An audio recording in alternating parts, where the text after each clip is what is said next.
பேரம்பேட்டிலேருந்து ஒரு 20 கிலோமீட்டர் தூரம் ஒரு ஊரில் வந்திருக்கிறோம். சாயந்தரம் மீட்டிங் பார்க்குறவங்க ஜெபம் பண்ணுங்க. கர்த்தர் பெரிய காரியம் செய்யட்டும். ஐயா, இது என்ன ஊர் அது?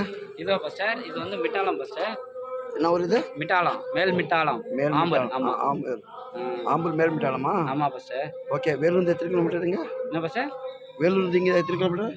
வேலூர்ல நீங்க இருந்தா 70 கிலோமீட்டர். 70 கிலோமீட்டர். வேலூர் ராணிப்பேட்டை ஒரு 30, அங்கே ஒரு 25, கிட்டத்தட்ட 100 கிலோமீட்டர் தான் ஆண்டவர் கூட்டி வைக்கிறாரு. இந்த ஊரே ஆஸ்வதிப்பார். ஆமென். எப்படி போனோம் ஐயா? ஐயா இப்படி போன ஐயா. வாங்க வை. சாப்பிட்டு வந்துட்டுங்களா? ஓகே.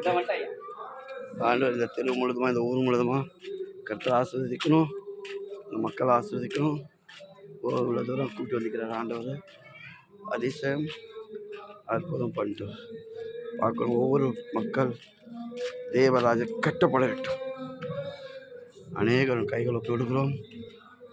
ஆவியானவர் தான் ஆத்ம பாரம் ஊழியம். அநேகர் பார்க்குறவங்க ஜெபிக்கணும், ஜெபம் பண்ணுங்க. இந்த ஊரில் இருந்த எல்லா மக்கள், குடிக்காரன், சண்டைக்காரன், கோவக்காரன் எல்லாம் ரட்சிக்கப்படணும். எல்லாம் கர்த்தரோட வரணும். அதான் என்னோட தாகம், என்னோட ஆசீர்வாதம். பார்க்குறவங்க ஜெபம் பண்ணுங்க. கர்த்தர் உங்கள் மேன்மையா